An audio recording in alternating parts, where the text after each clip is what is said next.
اعوذ باللہ من الشیطان الرجیم بسم اللہ الرحمن الرحیم۔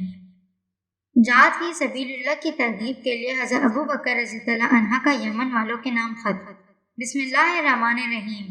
خلیفہ رسول صلی اللہ علیہ وآلہ وسلم کی طرف سے یمن کے ان تمام مومنوں اور مسلمانوں کے نام خط ہے، جس کے سامنے میرا یہ خط پڑھا جائے۔ السلام علیکم، میں تمہارے سامنے اس اللہ کی تعریف کرتا ہوں جس کے سوا کوئی معبود نہیں ہے۔ اللہ تعالیٰ نے مسلمانوں پر جہاد کو فرض فرمایا اور انہیں ہر حال میں نکلنے کا حکم دیا، چاہے ہلکی ہو یا بھاری، اور اللہ کے راستے میں مال و جان لے کر جہاد کرنے کا حکم دیا۔ جہاد ایک زبردست فریضہ خداوندی ہے جس کا ثواب اللہ کے ہاں بہت بڑا ملتا ہے۔ ہم نے مسلمانوں سے کہا کہ وہ ملک شام میں جا کر رومیوں سے جہاد کریں۔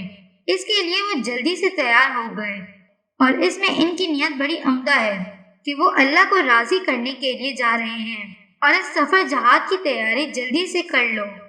لیکن اس سفر میں آپ لوگوں کی نیت ٹھیک ہونی چاہیے۔ تمہیں دو خوبیوں میں سے ایک خوبی تو ضرور ملے گی، یا تو شہادت یا فتح اور مال غنیمت، کیونکہ اللہ تعالیٰ اپنے بندوں سے اس بات پر راضی نہیں ہے کہ وہ صرف باتیں کریں اور عمل نہ کریں۔ اللہ کے دشمنوں سے جہاد کیا جاتا رہے گا یہاں تک کہ وہ دین کی حفاظت فرمائیں اور تمہارے دلوں کو ہدایت عطا فرمائیں اور تمہارے اعمال کو پاکیزہ فرمائیں، اور جم کر مقابلہ کرنے والے مہاجرین کا ثواب تمہیں عطا فرمائیں۔ اور حضرت ابو بکر نے حضرت انس بن مالک رضی اللہ عنہ کو یہ خط دے کر یمن بھیجا۔ صدق اللہ العظیم۔